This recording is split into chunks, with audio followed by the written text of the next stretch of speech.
Dan menarik tuan-tuan, apabila mereka sudah mula kepanasan, mereka sudah mula kekancingan, kekacipan kerana mereka tidak berjaya menjatuhkan kerajaan ini.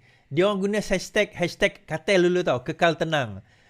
Tapi saya boleh katalah, dia kata kekal tenang. Yang sebenarnya duk gabra dia orang. Kita relax je. Orang yang tak tenang tu guna kekal tenang. Kita kata apa?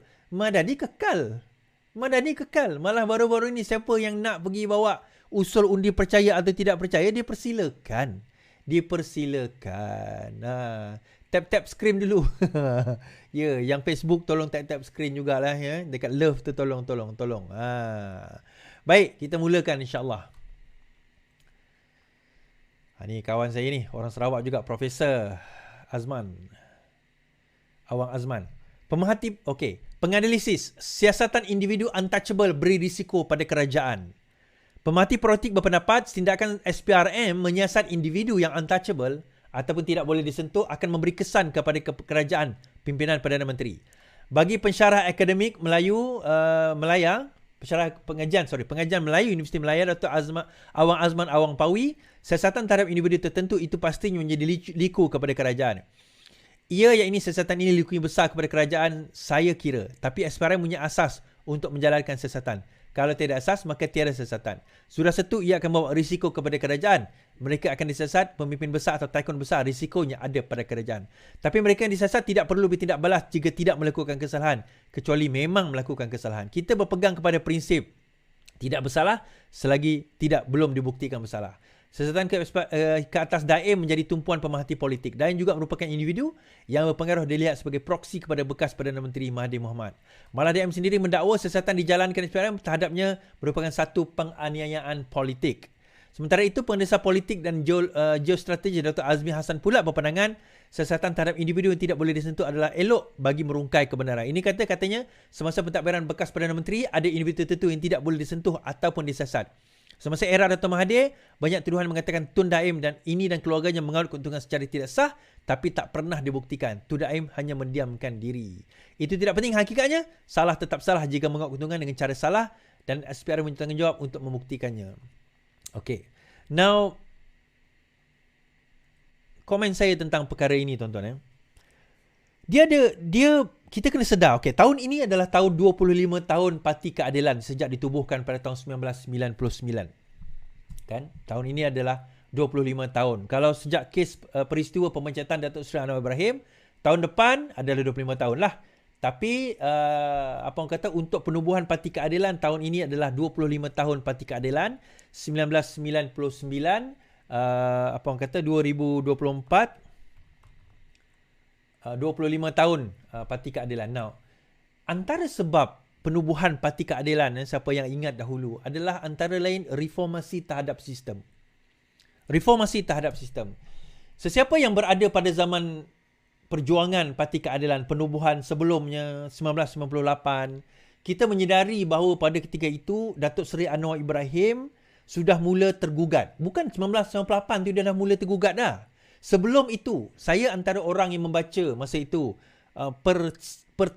pertelingkahan di antara Datuk Seri Anwar Ibrahim dan juga Tun Mahathir. Dikatakan Datuk Seri Anwar Ibrahim ni naik terlalu cepat. Dia ada menegur terutama tentang bail out anak-anak Mahathir. So dia tak puas hati kroni-kroni Mahathir. So Mahathir rasa macam dia tak wajar, tak patut perkara itu dilakukan, maka nak dijatuhkan Datuk Seri Anwar Ibrahim. Tuan-tuan kena ingat Tun Mahathir ada 3 orang, kalau tersilap saya ada 3 timbalan pada waktu yang prominent, yang 2 prominent lah. 2 sangat prominent. Siapa dia tuan-tuan? Musuh hitam Datuk Seri Anwar Ibrahim. Musuh ketat dia seorang lagi, Tengku Razali Hamzah. Tun Mahathir, itu musuh ketat dia. Tengku Razali Hamzah berjaya dikalahkan dengan dia pakai satu tanjak Sabah yang dikatakan ada salib. Kalah. Musuh hitam, dia berjaya jatuhkan dengan peristiwa memali. Kalah. Datuk Seri Anwar Ibrahim, so dia nak kalahkan macam mana? Datuk Seri Anwar Ibrahim dia nak kalahkan macam mana? Kes rasuah tak ada. Penggunaan salah guna kuasa tak ada. Skandal tak ada.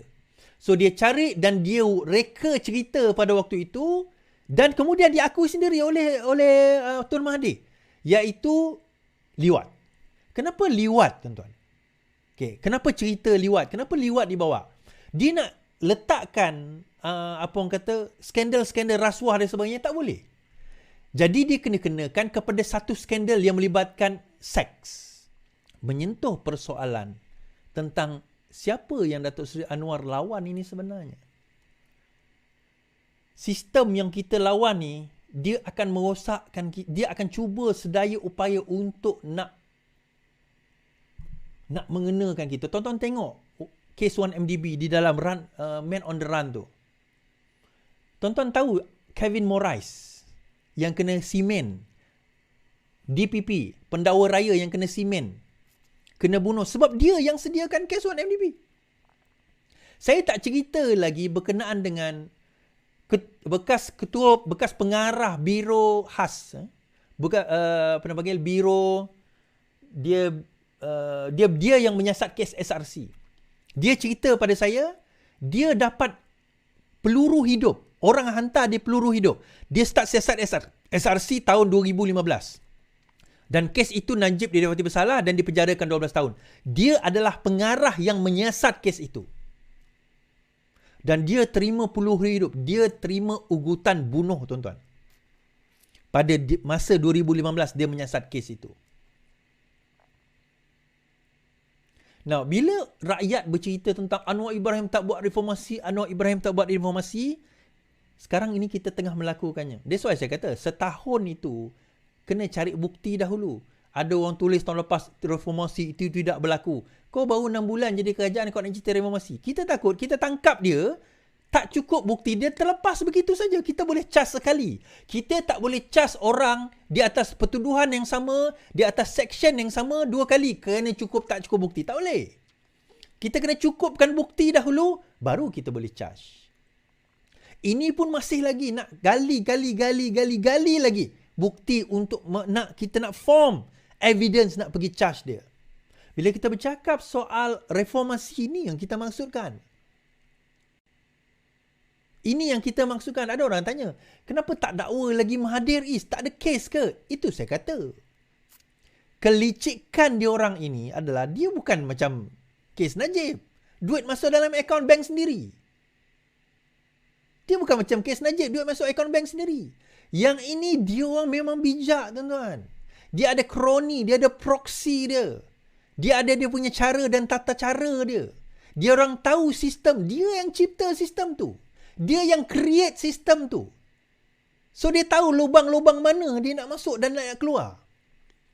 Lubang mana yang dia nak sembunyikan. Sebab itu kalau tuan-tuan tengok Tiga Abdul.